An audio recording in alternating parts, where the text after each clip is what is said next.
नमस्कार, स्वागत है आपका ओंकार न्यूज में। मैं आपके साथ रवि राजपूत। वहीं 10 तारीख को होने वाले कर्नाटक विधानसभा चुनाव में महज 10 दिन शेष है। राज्य में सत्ता के लिए सभी राजनीतिक दल जी तोड़ मेहनत कर रहे हैं, साथ ही जनता को लुभाने के लिए ढेर सारे वादे भी कर रहे हैं। चुनाव से पहले बीजेपी के राष्ट्रीय अध्यक्ष जेपी नड्डा, सीएम बसवराज बोम्मई और दिग्गज नेता बीएस येदियुरप्पा ने आज मैनिफेस्टो जारी कर दिया है, जिसका नाम प्रज्ञा ध्वनि रखा गया है। यानी अपने मैनिफेस्टो में बीजेपी ने कर्नाटक में यूनिफॉर्म सिविल कोड लागू करने का वादा किया है। पार्टी ने 7A अन्ना अक्षरा, आरोग्य, अभिवृद्धि, आधा और अभया को ध्यान में रखा है।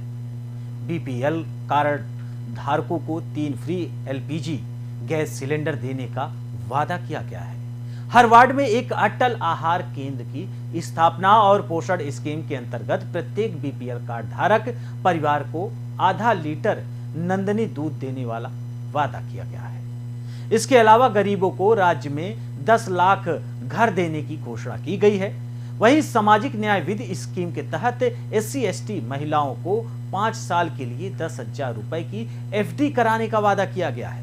इसके अलावा कर्नाटक अपार्टमेंट स्वामित्व अधिनियम 1972 में सुधार के लिए party Karnataka residents welfare consultative committee का गठन किया गया है, जिससे बेंगलुरु में अपार्टमेंट में रहने वालों को लिविंग स्टैंडर्ड में सुधार होगा।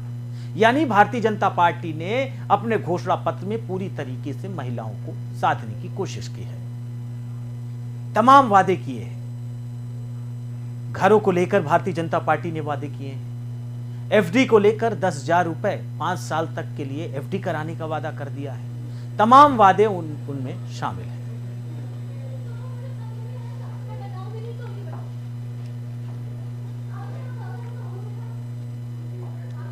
वहीं बढ़ते हैं अगली खबर की ओर, जहां भाजपा के राष्ट्रीय अध्यक्ष जेपी नड्डा जनसभा को संबोधित किया। इस दौरान उन्होंने कहा कि हम डबल इंजन की सरकार हैं और उनकी ट्रबल इंजन की है, यानी हम यहां विकास को गति देने आए हैं, विकास को ब्रेक नहीं देते हम। आगे उन्होंने क्या कुछ कहा है वो भी सुना। 6,000 is being given in प्रधानमंत्री किसान Samman Nidhi, and 4,000 is given as a top up by Bommai government, by Yediयुरप्पा government, and 10,000 rupees is given to 54 lakh farmers of Karnataka. This is a classic example of double engine government. If I talk about Yashasvi scheme, which was started by my very senior leader, whom we are very proud of, Mr. Yediयुरप्पा, that Yashasvi scheme was scrapped by Congress party. And in 2018, the insurance scheme was scrapped and it was only revived by the Bharatiya Janata Party government, and it ensured a registration of 32 lakh farmers. 15,000 crores have been spent for 54 lakh farmers, where 6,000 is being given in प्रधानमंत्री किसान Samman Nidhi, and 4,000 is. वहीं बढ़ते हैं अगली खबर की ओर, जहां CM योगी UP निकाय चुनाव को लेकर बिल्कुल एक्टिव नजर आ रहे हैं। इसी के चलते उन्होंने आज 5 जिलों में जनसभाएं की। मुरादाबाद, प्रतापगढ़ सहित जौनपुर, वाराणसी और गोरखपुर में जनसभा की है।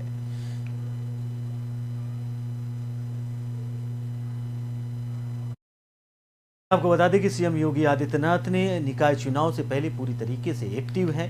योगी आदित्यनाथ ने आज सर्वप्रथम मुरादाबाद में जनसभा को संबोधित किया। उस दौरान सीएम योगी आदित्यनाथ ने कानून व्यवस्था को लेकर तमाम वादे किए। वहीं पीतल कारोबारियों को लेकर भी उन्होंने तमाम घोषणाएं की।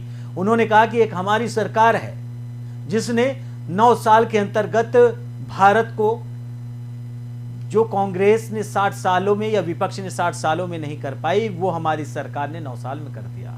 वहीं प्रतापगढ़ में उन्होंने कानून व्यवस्था को लेकर जवाब दिया और जनता से उन्होंने कहा कि आज यूपी में गुंडा, माफिया, चोर, मवालियों की कोई जगह नहीं है। आज यूपी पूरी तरीके से स्वच्छ है, सुंदर है। यूपी में कोई भी आ सकता है, रोजगार खोल सकता है, पूरे उद्योग का निवेश हो रहा है, यूपी के युवाओं को रोजगार मिलेगा। तमाम वादे किए। यही उन्होंने खबर जौनपुर में भी दोहराई और वाराणसी को लेकर भी उन्होंने यही कहा।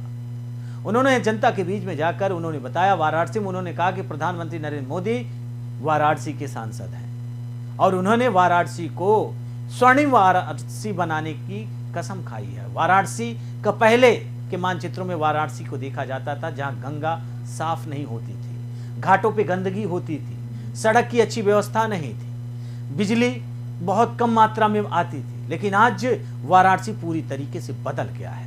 प्रधानमंत्री नरेंद्र मोदी के नेतृत्व में उत्तर प्रदेश और केंद्र सरकार वाराणसी के लिए काम कर रहा है। आज वाराणसी की पहचान भारत ही नहीं बल्कि विश्व में हो रही है। वहीं उन्होंने गोरखपुर में जनसभा को संबोधित करते हुए तमाम वादे किए। उन्होंने कहा कि गोरखपुर की जनता ने हर बार गद्दी पर बैठाया है।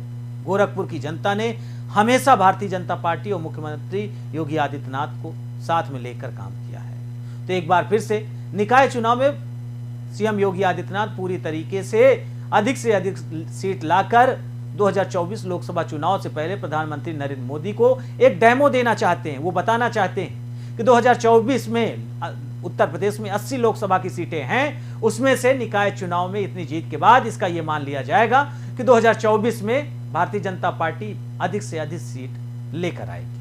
तो ये इसीलिए सीएम योगी आदित्यनाथ पूरी तरीके से आज मुरादाबाद, प्रतापगढ़, जौनपुर, वाराणसी, गोरखपुर में जनसभा को संबोधित करते हुए तमाम वादे किए और विपक्ष पर तमाम हमला भी उन्होंने किया।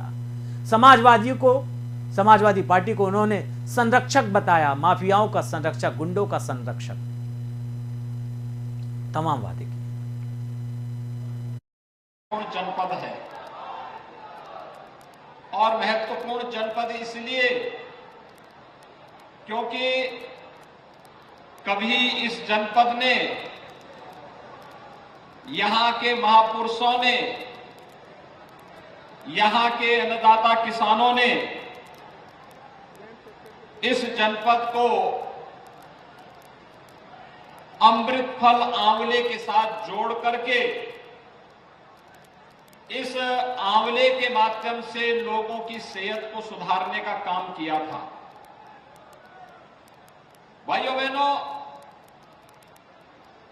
एक समय ऐसे भी आया था जब प्रतापगढ़ के हमारे किसान आंवले से मुंह मोड़ करके दूसरे कार्यों में अपना हाथ आजमाना शुरू कर दिए थे। आज मुरादाबाद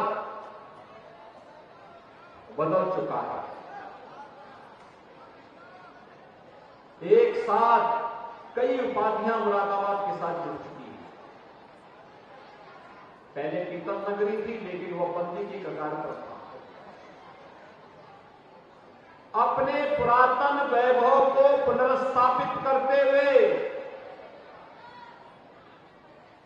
आज कीर्तन नगरी फिर से अपने पुरातन वैभव को प्राप्त कर चुका है। कीर्तन नगरी आज देश के। वहीं बढ़ते हैं अगली खबर की ओर, जहां कर्नाटक के तुमकुरू में सोमवार यानी आज एक जनसभा को संबोधित करते हुए कांग्रेस नेता राहुल गांधी ने अजान की आवाज सुनकर अपना भाषण बीच में ही रोक दिया।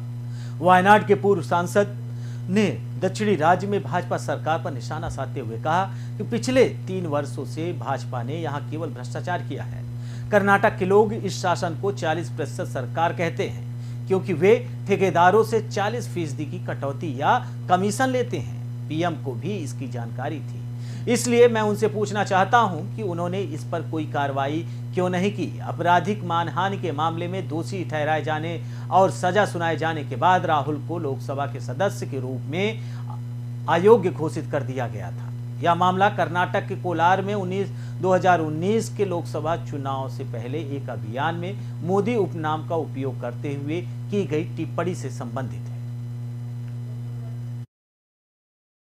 अब मैंने आपको कहा कि सरकार का काम जनता को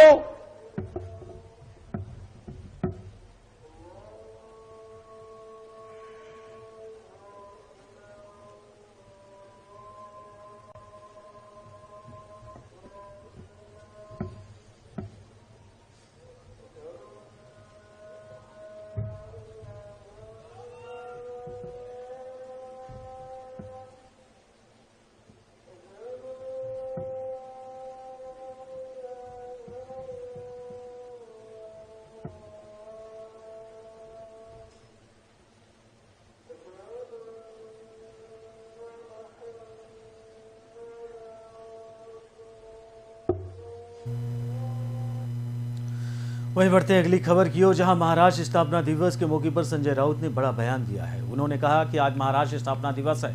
महाराष्ट्र इस देश का एक महत्वपूर्ण राज्य है। पहले कुछ ताकतें ऐसी थी जो मुंबई को महाराष्ट्र तोड़ना चाहती थी। 5 साल तक हुए आंदोलन में 105 लोगों ने बलिदान दिया है।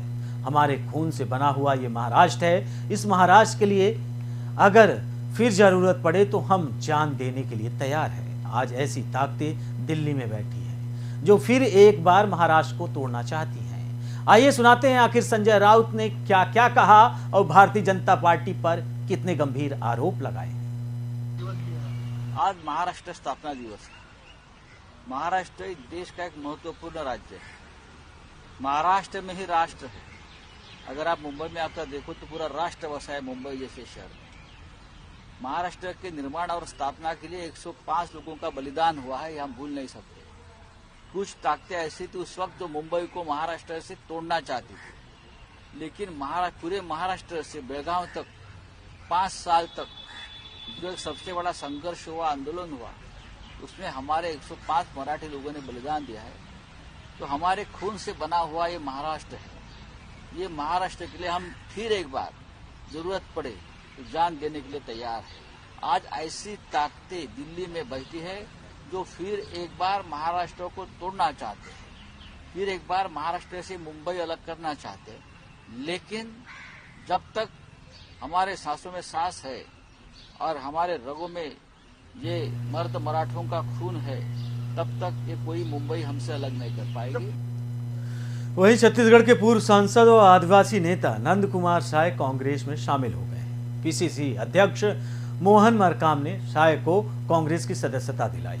इस दौरान राजीव भवन में मुख्यमंत्री भूपेश बघेल, वन मंत्री मो अकबर और प्रेम साय सिंह टेकाम, अनिला भेड़िया और सत्यनारायण शर्मा समेत कांग्रेस के कई नेता मौजूद रहे। नंद कुमार साय रविवार को बीजेपी से इस्तीफा देने के बाद आज कांग्रेस में शामिल हो गए। इस दौरान भूपेश बघेल ने कहा कि आज अंतर्राष्ट्रीय मजदूर दिवस है और ऐसे समय में जिन्होंने गरीबों और आदिवासियों के लिए संघर्ष किया, ऐसे नंद कुमार ने आज कांग्रेस की सदस्यता ली है। इसके लिए उन्हें ढेर सारी शुभकामनाएं और ढेर सारी बधाई।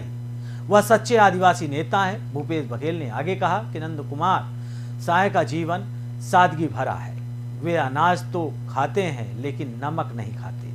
पूरा जीवन आदिवासियों की सेवा के लिए संघर्ष किया है, गरीबों के लिए लड़ते रहे। हमारी सरकार बनने के बाद आदिवासियों के हित में लिए गए निर्णय पर सार्वजनिक रूप से हमारे कामों की प्रशंसा करते रहे। भूपेश बघेल ने आगे कहा कि नंद कुमार साय के कांग्रेस में शामिल होने की बातचीत पहले से चल रही थी, लेकिन कल रात में नंद कुमार साय ने कांग्रेस में शामिल होने का मन बनाया और पत्र कुमारी सलजा को भेजा, जिसके बाद कुमारी सलजा ने यह जानकारी पार्टी के राष्ट्रीय अध्यक्ष मल्लिकार्जुन खड़गे को दी। फिर उन्होंने कांग्रेस में प्रवेश की अनुमति दी, जिसके बाद पीसीसी चीफ मोहन मरकाम ने सदस्यता दिलाई।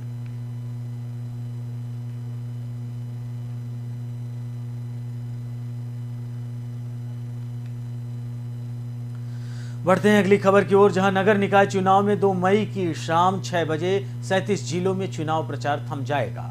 इन जिलों में पहले चरण का मतदान 4 मई को होगा और यहां 48 घंटे पहले प्रचार बंद कर दिया जाएगा।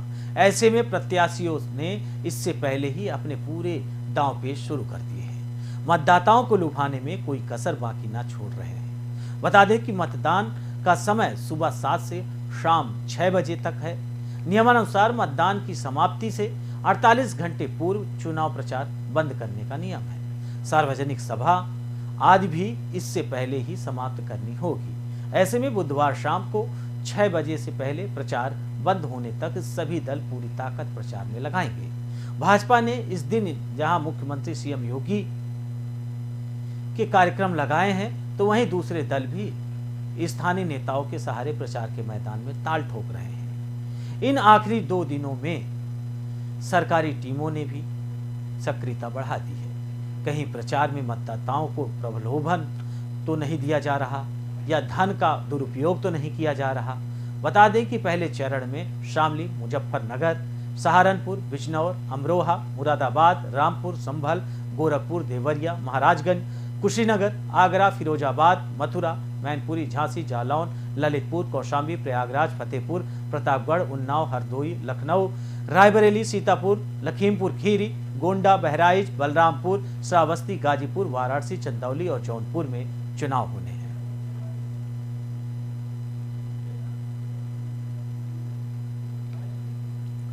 वहीं बढ़ते अगली खबर की ओर, जहां इलाहाबाद हाई कोर्ट ने सोमवार यानी आज मथुरा के शाही ईदगाह ट्रस्ट और यूपी शून्य सेंट्रल वक्फ बोर्ड की याचिका को वापस कर दिया है। जस्टिस प्रकाश पाडिया की अदालत ने मथुरा के जिला जज को पूरे मामले की नए सिरे से सुनवाई के आदेश दिए हैं। कोर्ट ने शाही ईदगाह ट्रस्ट, उत्तर प्रदेश शून्य सेंट्रल वक्फ बोर्ड और भगवान श्री कृष्ण विराजमान मामले पर बहस पूरी होने के बाद फैसला 17 अप्रैल को सुरक्षित रख लिया था।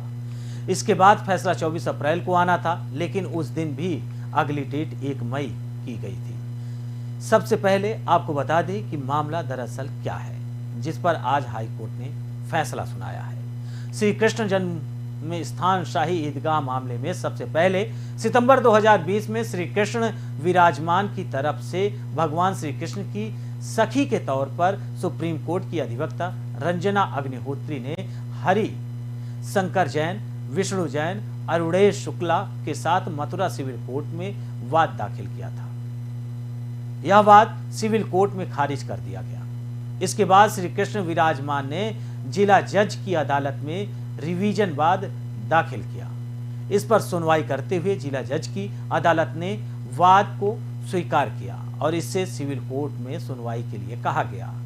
इसके बाद जुलाई 2022 में मुस्लिम पक्ष ने इस वाद को दाखिल करने की मांग करते हुए इलाहाबाद हाई कोर्ट में याचिका दाखिल की। मुस्लिम पक्ष ने वर्शिप एक्ट 1991 का हवाला देते हुए दाखिल करने की मांग की। इस पर हाई कोर्ट ने श्री कृष्ण विराजमान ने के मथुरा कोर्ट में चल रहे वाद पर सुनवाई पर रोक लगा दी थी।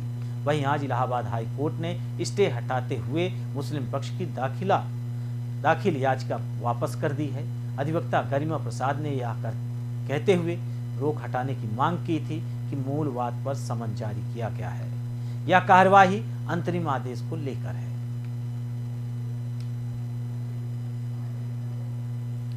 फिलहाल इस बुलेटिन में हमारे साथ इतना ही। बाकी देश दुनिया की तमाम बड़ी खबरों से जुड़ने के लिए देखते रहिए ओंकार न्यूज़। नमस्कार।